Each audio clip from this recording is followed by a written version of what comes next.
नमस्कार साथियों, मैं हर्ष गोयल आप सभी का इस कक्षा में स्वागत करता हूं। पिछले कक्षा में हमने उदाहरण 1, 2 व 3 को हल किया था और इस कक्षा में हम प्रश्नावली 7.1 के प्रश्न नंबर 1 से 3 तक हल करेंगे। तो चलिए बच्चों स्टार्ट करते हैं प्रश्नावली 7.1 का प्रश्न नंबर 1। तो क्या है देखिए, ये चतुर्भुज आपके पास दिया गया है ACBD। क्या है आपके पास एक चतुर्भुज ACBD में आपसे कहा है AC बराबर AD। तो इस चतुर्भुज में हमें दिया गया है ACBD में AC हमारा AD के बराबर है। देखो AC भुजा ये हमारे AD भुजा के बराबर है। जो ये वाली भुजा है वो इस वाली भुजा के क्या दी हुई है, बराबर दी गई है। और AB कोण A को समद्विभाजित करता है। तो देखिए ये हो गई आपकी रेखा AB, ये आपके कोण A को समद्विभाजित कर रही है। समद्विभाजित करने का मतलब होता है दो बराबर भागों में बांटना। इसका मतलब ये रेखा AB आपके कोण को कर दिया समद्विभाजित। इसका मतलब क्या होगा, यदि मैं मान लूं ये कोण मेरा X है और ये वाला कोण मेरा Y है, तो इसका मतलब ये होगा कि कोण X बराबर कोण Y, क्योंकि रेखा AB हमारे कोण A को समद्विभाजित कर रही है। क्लियर, समझ में आया यहां तक? तो देखिए दर्शाना है हमें कि त्रिभुज ABC सर्वांगसम है त्रिभुज ABD के। तो देखो ABC ये त्रिभुज हमें सर्वांगसम सिद्ध करना है ABD के। क्लियर, समझ में आया सभी को प्रश्न में क्या क्या दिया गया है और क्या सिद्ध करवा रहा है, और BC व BD के बारे में आप क्या कह सकते हैं यह भी आपसे पूछा गया है। तो देखो बच्चों कैसे करेंगे इसको हल। तो देखिए क्या क्या आपके पास दिया गया है। तो सबसे पहले तो हमें सिद्ध करवा रहा है त्रिभुज ABC व त्रिभुज ABD।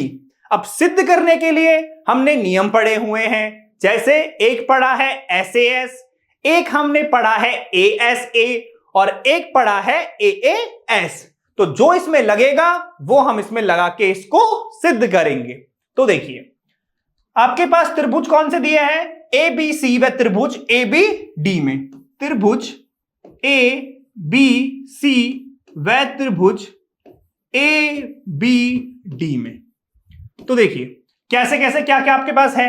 सबसे पहले हमें दिया गया है AC, ये जो AC है ये हमारा बराबर है AD के। तो AC बराबर AD, AC बराबर AD ये हमें दिया गया है। और देखो और क्या क्या बराबर है। अगर मैं बात करूं इन दोनों त्रिभुजों में तो कोण X मेरा कोण Y के बराबर है, और इसका कारण क्या होगा, क्योंकि रेखा AB कोण A को समद्विभाजित कर रही है। तो हम लिख सकते हैं कि कोण X बराबर होगा कोण Y के, और इसका रीजन क्या है कि रेखा AB कोण A को समद्विभाजित करती है। क्या करती है बच्चों, रेखा AB कोण A को समद्विभाजित करती है, इसलिए हमारे कोण X कोण Y के बराबर हो गए। क्लियर। तो देखो एक आपको मिल गई भुजा, कौन सी, AC बराबर AD, ये आपको प्रश्न ने दी गई है। और एक हमें मिल गया कोण, कोण X बराबर कोण Y, और उसका कारण क्या है कि रेखा AB कोण A को समद्विभाजित कर रही है। तो क्लियर, कोण हो गया, भुजा हो गई। और देखिए और क्या ढूंढ सकते हैं हम, एक त्रिभुज है ABC और एक है ABD। आप बताओ कौन सी, क्या भुजा बराबर है या फिर कोई कोण बराबर है। तो क्या दिमाग में आ रहा है आपको, गौर से देखो ABC, अगर हम बात करें AB भुजा की तो वो इस वाले त्रिभुज में भी है, बिल्कुल सही बात है। और ABD, तो AB भुजा आपकी ABD में भी है, इसका मतलब AB भुजा इस त्रिभुज में भी है और इस त्रिभुज में भी है, अर्थात ये भुजा दोनों में है। तो ये कैसी भुजा हो गई, उभयनिष्ठ भुजा हो गई। तो हम लिखेंगे कि AB बराबर AB, और ये भुजा कैसी है बच्चों, ये है हमारी उभयनिष्ठ भुजा। कैसी भुजा है ये, उभयनिष्ठ भुजा। अब आप देखो एक हमें मिल गई भुजा, एक मिल गया कोण और एक मिल गई भुजा। तो दो भुजाएं एक कोण, कौन सा नियम है बच्चों? हमारे पास है SAS सर्वांग समता नियम। देखियो, ये हो गई हमारी भुजा, ये हो गया कोण और ये क्या हो गई भुजा। तो कौन सा नियम? SAS सर्वांग समता कसौटी से क्या हो जाएगा? SAS सर्वांग समता कसौटी से हम कह सकते हैं, क्या कह सकेंगे बच्चों, कि ये दोनों त्रिभुज कैसे होंगे? ये दोनों त्रिभुज हमारे सर्वांग सम होंगे। तो अतः SAS सर्वांग समता कसौटी से हम कह सकते हैं त्रिभुज ABC त्रिभुज ABD के सर्वांग सम होगा। किसके होगा ये?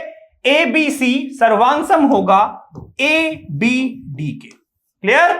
सभी को समझ में आया किस प्रकार हमने इन दोनों त्रिभुजों को सर्वांग सम सिद्ध किया है? तो यहां से ये हमारा हो गया सिद्ध। क्लियर? सभी को समझ में आया? देखो दोबारा समझो, ये भुजा आपको दी गई है प्रश्न ने, क्लियर बात है। कोण x बराबर कोण y कैसे हुआ है? क्योंकि रेखा AB कोण A को समद्विभाजित करती है। क्या हुआ? आपकी जो रेखा AB थी, इसने कोण A को समद्विभाजित कर दिया, तो हम कह सकते हैं कि ये कोण इस वाले कोण के बराबर होगा। तो हमने इसको नाम रख दिया x, इसे नाम रख दिया y। तो कोण x बराबर हो गया कोण y के। और जो रेखा AB है वो दोनों त्रिभुजों में आ रही है, इसका मतलब क्या हुआ? ये भी आपस में बराबर होंगे। दो भुजाएं एक कोण, SAS सर्वांग समता कसौटी इसमें बच्चों लग गया। तो ये हो गया यहां पर सिद्ध। अब और क्या पूछा गया? देखो, आपसे कहा है BC और BD के बारे में आप क्या कह सकते हैं। देखो, BC हो गई ये भुजा और BD हो गई हमारी ये भुजा। तो हम क्या कह सकते हैं इन दोनों भुजाओं के बारे में? तो बच्चों, हमने पढ़ा हुआ है CPCT। CPCT नियम क्या कहता है? CPCT नियम हमारा यह कहता है कि जब दो त्रिभुज आपके सर्वांग सम हो तो उनके संगत भाग कैसे होते हैं? बराबर होते हैं। कैसे होते हैं बच्चों? बराबर होते हैं संगत भाग। और हम सिद्ध कर चुके हैं कि ABC और त्रिभुज ABD ये कैसे हैं? सर्वांग सम है। इसका मतलब इन दोनों त्रिभुजों के जो संगत भाग होंगे वो कैसे होंगे? वो हमारे बराबर होंगे। अर्थात हम कह सकते हैं इस वाले त्रिभुज में BC भुजा और इस वाले त्रिभुज में BD भुजा आपस में कैसी होंगी? बराबर होंगी। और कारण क्या होगा? CPCT नियम। यहां पर BC हमारा BD के बराबर हो जाएगा। किस नियम से? CPCT नियम से। तो हम कह सकते हैं, क्या कहेंगे बच्चों, कि CPCT नियम से। और क्या है CPCT? देखो CPCT क्या है, को लिख देता हूं। CPCT है आपका, यदि दो त्रिभुज सर्वांग सम है तो उनके संगत भाग बराबर होते हैं। बराबर होते हैं। क्लियर? तो अतः हम कह सकते हैं CPCT से, क्या कह सकते हैं CPCT से, कि देखो, चूंकि त्रिभुज ABC सर्वांग सम है त्रिभुज किसके? ABD के, तो CPCT से क्या कह देंगे हम? CPCT से देखो, हमें सिद्ध करवा रहा था कि BC और BD के बारे में आप क्या कह सकते हैं, तो हमने बताया कि BC हमारा किसके बराबर हो गया? BC हमारा बराबर हो गया BD के। क्लियर? समझ में आया कैसे ये हमने बराबर सिद्ध किया है? दोनों त्रिभुज हो गए सर्वांग सम, CPCT संगत भुजाएं व संगत कोण बराबर होंगे, तो इसका मतलब क्या होगा? BC बराबर हो जाएगा BD के। क्लियर? तो सभी को समझ में आया ये वाला प्रश्न हमने कैसे हल किया है? अब बढ़ते हैं हम अगले प्रश्न की ओर। तो आपका प्रश्न 2 है, ABCD आपका एक चतुर्भुज है, ठीक है, जिसमें हमें दिया गया है कि AD बराबर है BC के। तो देखो, AD हो गया ये तो एडी हमें बराबर दिया गया है बीसी के, एडी बराबर बीसी। क्लियर? और देखो कोण डीएबी ये बराबर है कोण सीबीए के। तो कोण डीएबी, देखो डीएबी ये वाला कोण, क्लियर? डीएबी ये कोण हमें किसके बराबर दिया गया है? ये कोण दिया है सीबीए के बराबर, सीबीए इस कोण के बराबर। क्लियर? समझ में आ गया? तो ये कोण इस वाले कोण के हो गया बराबर। दोबारा देखो, कोण डीएबी, कोण डीएबी ये कोण सीबीए, सीबीए इसके बराबर है। और हमें सिद्ध करना है कि त्रिभुज हमारा एबीडी, कौन सा त्रिभुज? एबीडी, ये जो त्रिभुज है ये हमारा बीएसी के बराबर होगा, बीएसी के बराबर होगा। तो कैसे करेंगे देखिए सिद्ध। जो जो चीज हमें दी गई है बस आपको वो लिखना स्टार्ट करना है। तो देखो हमें सिद्ध करना है त्रिभुज एबीडी सर्वांग है त्रिभुज बीएसी के। तो इन दोनों त्रिभुजों को हम ले लेते हैं। तो त्रिभुज एबीडी व त्रिभुज कौन सा? एबीडी व बीएसी क्या हो जाएगा? देखिए इन दोनों त्रिभुजों में क्या क्या आपके पास है? एक हमारे पास है एडी बराबर बीसी, एडी ये हो गया हमारे कौन से त्रिभुज में? ए बी डी में, ए बी, ठीक है। और हमारे बराबर दिया गया है बीसी, ये वाला किसमें है? बीसी हमारे पास है बी ए सी में, इस वाले त्रिभुज में। तो इसका मतलब एडी बराबर बीसी हमें दिया गया है। तो एडी बराबर बीसी ये कैसा है बच्चों? हमें दिया है। और देखो एडी बराबर बीसी तो हमें दिया है। एक हमें त्रिभुज दिया गया है, कोण दिया गया है डीएबी बराबर है सीबीए के। तो डीएबी कौन से में है? देखो डीएबी, डीएबी ये जो कोण है, और ये वाला कोण कौन से त्रिभुज में है? ये कोण हमारे पास एबीडी त्रिभुज में है। तो इस त्रिभुज में हो गया कोण कौन सा? डीएबी। क्लियर यहां तक? और बात करते हैं दूसरे कोण की, सीबीए, सीबीए ये कौन से त्रिभुज में है? ये हमारे पास बीएसी में है, देखो इस वाले त्रिभुज में। क्लियर? ये इस वाले त्रिभुज में है। इसका मतलब दोनों कोण कैसे हो गए? ये हमें बराबर मिल गए। तो इन दोनों त्रिभुज में कोण आपका कौन कौन सा है? डीएबी, डीएबी बराबर है कोण सीबीए के, और ये भी कैसा है? हमें दिया है। और देखो एक भुजा मिल गई और एक कोण मिल गया। अब या तो हमें कोई भुजा मिले बराबर या फिर हमें कोई कोण मिले बराबर, तो हम इन्हें सर्वांग सम सिद्ध कर सकते हैं। तो कैसे करेंगे देखिए, एक भुजा हो गई, एक कोण हो गया। तो दोबारा देखिए, एबीडी, एबीडी ये वाला त्रिभुज, एक आपके पास ये त्रिभुज है और एक है आपके पास बीएसी। तो कोई ऐसी भुजा या कोण जो आपको बराबर दिख रहा है, तो आप गौर से देखो बच्चों कि एबीडी में अगर हम बात करें एबी भुजा की, तो एबी भुजा हमारे त्रिभुज एबीडी में भी आ रही है और एबी भुजा हमारे त्रिभुज बीएसी में भी आ रही है। देखो बीएसी इसमें भी आ रही है आपकी एबी भुजा। इसका मतलब ये जो एबी भुजा है वो दोनों त्रिभुजों की क्या है? उभयनिष्ठ भुजा है। क्लियर? ये जो आपके एबी भुजा है ये आपके दोनों त्रिभुजों की कैसी है बच्चों? उभयनिष्ठ भुजा है। तो हम यहां पर लिख सकते हैं, क्या लिखेंगे कि एबी जो भुजा है वो बराबर है एबी भुजा के, और ये कैसी भुजा है? ये हमारी उभयनिष्ठ भुजा है। कैसी भुजा है ये? उभयनिष्ठ भुजा।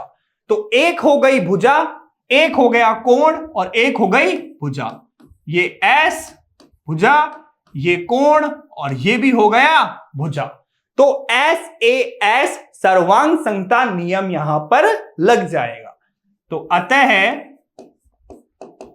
एस ए एस सर्वांग समता कसौटी से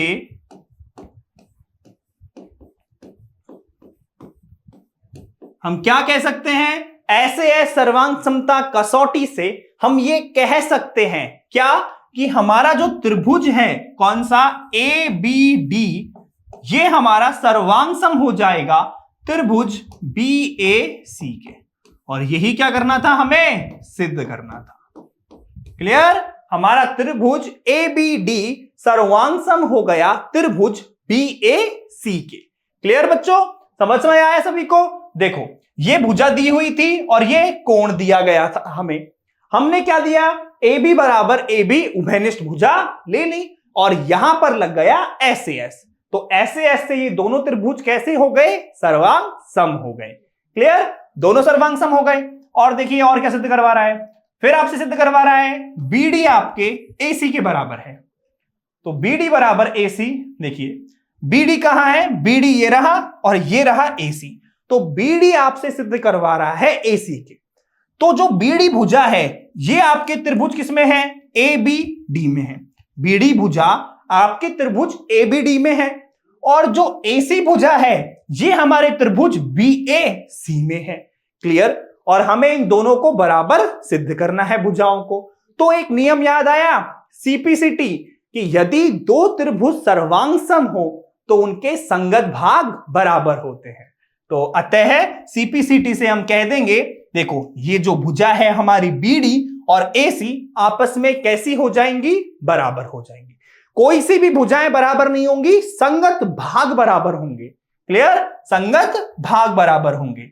ठीक है? तो आपका जो AC है ये हमारे किसके बराबर हो जाएगा, BD के बराबर हो जाएगा। क्लियर? आपका AC बराबर हो गया BD के। तो यहां से हम कह सकते हैं, देखिए ये हमारा हो गया सर्वांग सम। तो हम लिखेंगे कि चूंकि त्रिभुज, कौन कौन से त्रिभुज हैं, ABD सर्वांग सम है किसके, त्रिभुज BAC के, BAC। तो CPCT नियम से, तो CPCT से हम क्या कह सकते हैं, CPCT से हम ये कह सकते हैं कि हमारे संगत जो भुजाएं हैं वो आपस में बराबर होंगे। यानी कि BD हो गई इसकी संगत और AC हो गई इसमें। तो अतः BD बराबर AC। ठीक है? क्लियर? समझ में आया किस प्रकार हमने BD को AC के बराबर सिद्ध किया है। देखो दोनों त्रिभुज आपके सर्वांग सम दिए गए हैं और जैसे ही त्रिभुज सर्वांग सम हो तो हम CPCT से लिख सकते हैं BD बराबर AC। संगत भुजाएं आपस में बराबर हो गई। क्लियर? याद हो गया CPCT क्या है? तो यहां से ये कर दिया हमने इसको सिद्ध। अब देखिए अगले भाग में क्या करवा रहा है कि कोण ABD ये बराबर है कोण BAC के। ABD को बराबर सिद्ध करवा रहा है BAC के। तो देखिए ABD कहां है आपका, ABD है आपके पास ABD, ये वाला कोण ABD, कोण ABD। और कोण BAC कहां है, BAC, ये वाला कोण। ठीक है? इस कोण को इसके बराबर सिद्ध करना है। तो देखिए जो आपका कोण है कौन सा, ये वाला कोण, ये कौन से त्रिभुज में है, ये त्रिभुज है हमारे पास ABD। और ये जो कोण है ये किस में है, ये है हमारे पास त्रिभुज BAC में। और दोनों त्रिभुज कैसे हैं बच्चों, दोनों त्रिभुज आपके सर्वांग सम हैं। तो जब दोनों त्रिभुज आपके सर्वांग सम हैं तो CPCT यहां पर लग जाएगा। भाई पिछले वाले में क्या किया था, CPCT से दोनों भुजाएं हमने बराबर सिद्ध की थी और अब यहां पर हम दोनों कोणों को बराबर कर देंगे, क्योंकि CPCT क्या कहता है कि यदि दो त्रिभुज आपके सर्वांग सम हो तो उनके संगत भाग बराबर होते हैं। अब भाग बराबर हैं तो भुजाएं भी बराबर होंगी और संगत कोण भी बराबर होंगे। और ये दोनों कोण कैसे हो गए, ये हो गए एक दूसरे के संगत कोण। तो इसलिए हम कह सकते हैं, क्या कह देंगे, हम ये कह देंगे बच्चों कि CPCT से कि चूंकि कौन कौन से त्रिभुज आपके सर्वांग सम है, ABD सर्वांग सम है आपके पास किसके, BAC के। तो CPCT से क्या हो जाएगा, आपके कोण ABD बराबर हो जाएगा कोण BAC। ठीक है? किस प्रकार के कोण होगा ये, संगत कोण बराबर होते हैं। तो संगत कोण। और पिछले वाले में हमने क्या बराबर किए थे, इसमें हमने संगत भुजाएं बराबर की थी। ठीक है, समझ में आया सभी को। सीपीसीटी क्या है कि यदि आपके दो त्रिभुज सर्वांगसम हैं तो उनके संगत भाग आपस में बराबर होते हैं। क्लियर, याद रहेगा सभी को। तो बच्चों समझ में आया किस प्रकार हमने सिद्ध किया है। क्लियर, अब बढ़ते हैं अगले प्रश्न की ओर। तो प्रश्न नंबर 3 है आपके पास, एक रेखाखंड ए बी पर एडी और बीसी ये कैसे हैं, दो बराबर लंब रेखाखंड हैं। देखो बराबर लिख रखा है, यानी कि ये दोनों लंब आपस में बराबर होंगे। तो देखो ये आपके पास क्या है, ए बी एक रेखाखंड है, इस पर आपके पास एक तो लंब हो गया बीसी और एक लंब हो गया एडी। अब लंब है, इसका मतलब कोण कितने डिग्री का, यहां पर कोण हो गया 90 डिग्री का और यहां पर भी कोण कितने का होगा, 90 डिग्री का। ठीक है, क्लियर। तो ए बी पर आपके दो लंब हैं बीसी और एडी, और ये दोनों कैसे हैं, ये दोनों आपके बराबर हैं। भाई लिख रखा है इसने, क्या लिख दिया इसने, एडी बराबर बीसी, क्योंकि दोनों लंब कैसे दिए गए हैं, बराबर दिए गए हैं। और दर्शाना है आपको कि सीडी, ये जो आपका सीडी है ये आपके रेखाखंड ए बी को समद्विभाजित करता है, यानी कि सीडी आपके रेखाखंड ए बी को समद्विभाजित करता है, दो बराबर भागों में बांटता है।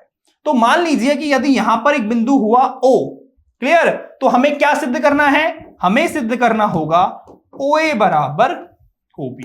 भाई अगर सीडी रेखाखंड इस ए बी को दो बराबर भागों में बांटता है, मान लीजिए ये बिंदु हो गया ओ, तो ओ ए बराबर ओ बी हमें यहां पर सिद्ध करना है। तो देखिए हल करते हैं इस प्रश्न को। तो देखिए हल इसका, तो आपके पास क्या क्या है, देखो आपको बोला गया है कि रेखाखंड ए बी पर एडी व बीसी दो बराबर लंब रेखाखंड है। तो रेखाखंड ए बी पर कौन कौन से हैं आपके, ये है एडी व बीसी, एडी व बीसी दो बराबर लंब रेखाखंड हैं, दो बराबर लंब रेखाखंड हैं। क्लियर, इसका मतलब क्या हो जाएगा, एडी बराबर बीसी। भाई दो बराबर लंब रेखाखंड हैं, इसका मतलब एडी बराबर हो गया बीसी के। अब देखो और हमें क्या बताना है, सिद्ध करना है कि सीडी रेखाखंड ए बी को समद्विभाजित करता है। इसका मतलब हमें सिद्ध करना है ओ ए बराबर ओ बी, सिद्ध करना है ओ ए बराबर ओ बी। अब देखिए हम क्या करें, हमें ओ ए बराबर ओ बी सिद्ध करना है। तो बताओ क्या कर सकते हैं हम। देखो यदि आप देखो तो हमारे पास दो त्रिभुज बन रहे हैं, एक बन रहा है हमारे पास BOC और एक बन रहा है AOD। यदि मैं इन दोनों त्रिभुजों को सर्वांग सम सिद्ध कर दूं, क्या कर दूं बच्चों, यदि इन दोनों त्रिभुजों को मैं सर्वांग सम सिद्ध कर दूं तो क्या होगा, जैसे ही मैंने इन दोनों को सर्वांग सम सिद्ध किया तो सीपीसीटी लग जाएगा, संगत कोण संगत भुजाएं बराबर हो जाएंगी, तो यहां से OA बराबर OB हो जाएगा। ये हम इस प्रश्न में करना चाह रहे हैं। तो देखिए कैसे करेंगे, हम ले रहे हैं त्रिभुज BOC व त्रिभुज AOD में, त्रिभुज BOC व त्रिभुज AOD में। देखिए क्या क्या है, त्रिभुज BOC व त्रिभुज AOD में। तो BOC AOD, एक हमारे पास है कि जो AD है ये हमें बराबर दिया गया है BC के, तो यहां से हमारा BC बराबर है AD के, और ये हमें क्या है दिया है।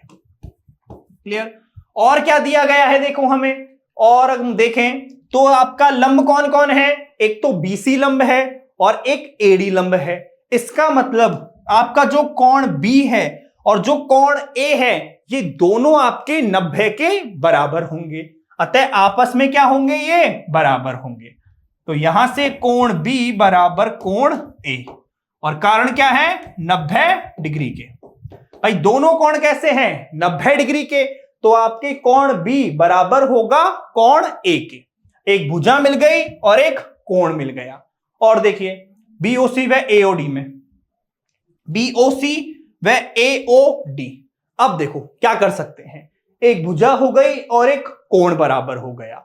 और क्या दिख रहा है आपको जो हम बराबर कर सकते हैं, एक ये त्रिभुज है, एक ये त्रिभुज में। सोचो सोचो, थोड़ा सा सोचो, कौन सा कोई कोण है या कोई भुजा है जो आपस में बराबर हो जाए। तो गौर से देखो, यदि मैं बात करूं इस वाले कोण की और एक बात करूं मैं इस वाले कोण की, तो ये दोनों आपस में किस प्रकार के कोण होंगे। देखो ये शीर्षाभिमुख कोण हुए, भाई ये क्लियर दिख रहा है, दो रेखाएं हैं काट रही हैं तो शीर्षाभिमुख कोण बन गए। शीर्षाभिमुख कोण आपस में होते हैं बराबर, इसका मतलब हमारा जो कोण BOC है ये कोण AOD के बराबर है। और रीजन क्या है इसका, दोनों शीर्षाभिमुख कोण है। तो हम कह सकते हैं कि कोण BOC बराबर होगा कोण AOD के। और इसका रीजन क्या है, शीर्षाभिमुख कोण। क्या है इसका रीजन, शीर्षाभिमुख कोण। तो ये हो गया आपके शीर्षाभिमुख कोण, तो इसका मतलब यहां से हो गया S, ये हो गया A और ये हो गया A। अब या तो AS A से होगा ये सिद्ध, या फिर AA S से होगा। अब ये आप सोचो कि AS A लगेगा या फिर AA S लगेगा। तो हमने बोला था यदि अंतर्गत भुजा आए तो लगता है ASA, और यदि अंतर्गत भुजा की जगह कोई अन्य भुजा आए तो लगता है AAS। तो देखिए क्या ये जो भुजा है BC बराबर AD, ये इन दोनों कोणों की अंतर्गत भुजा है या नहीं है। देखो BC बराबर AD, एक कोण है B, एक कोण है A, एक कोण है ये और एक कोण है ये। तो क्या इन दोनों कोणों के अंतर्गत भुजा है BC? नहीं है भाई, BC हमारी भुजा इन दोनों कोणों के अंतर्गत नहीं है। इन दोनों कोणों के अंतर्गत भुजा है हमारी OB, लेकिन BC नहीं है। इसका मतलब ASA ना लग के कौन सा लगेगा, AAS लगेगा। क्लियर, सभी को समझ में आया कि दोनों में फर्क क्या है। देखो जो आपका ASA होता है ना, उसमें भुजा आती है अंतर्गत भुजा। एक कोण हो गया B, एक कोण हो गया ये वाला O, और इन दोनों के अंतर्गत भुजा तो OB है ना कि BC। ठीक है, तो यहां लगेगा हमारा AAS। तो हम कह सकते हैं कि अतः AAS सर्वांग समता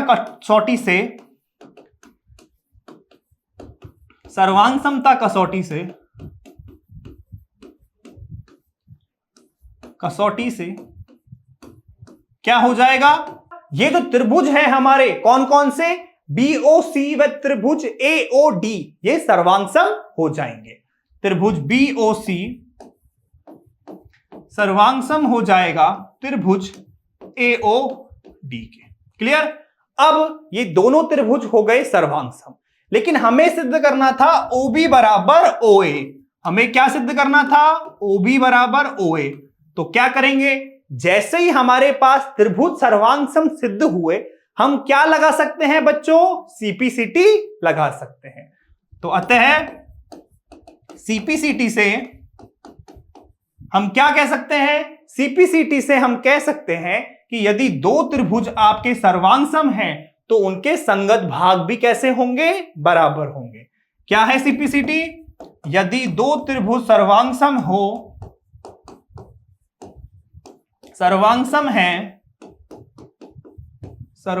है तो उनके संगत भाग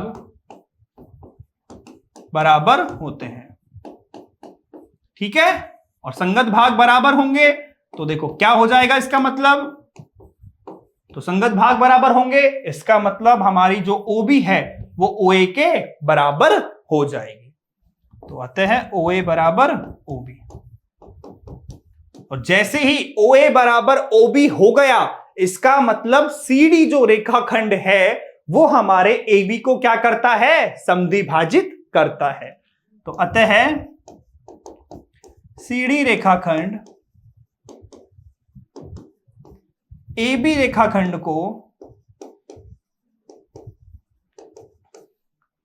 समद्विभाजित करता है। यही करना था सिद्ध, और ये आपका हो गया यहां पर ये सिद्ध। क्लियर बच्चों, समझ में आया किस प्रकार से हमने ये किया है? देखो दोबारा एक बार, आपके पास क्या हो गया, हमने क्या लिया, दो त्रिभुज लिए, कौन कौन से, BOC व AOD। ये वाला BC बराबर AD हमें दिया गया है, कोण B बराबर कोण A हो गया 90 डिग्री के वजह से, और कोण जो BOC है ये कोण AOD के बराबर हो जाएगा क्योंकि शीर्षाभिमुख कोण है। ऐसे S नहीं लगा, हमारे पास लगेगा या तो AAS या फिर लगेगा ASA।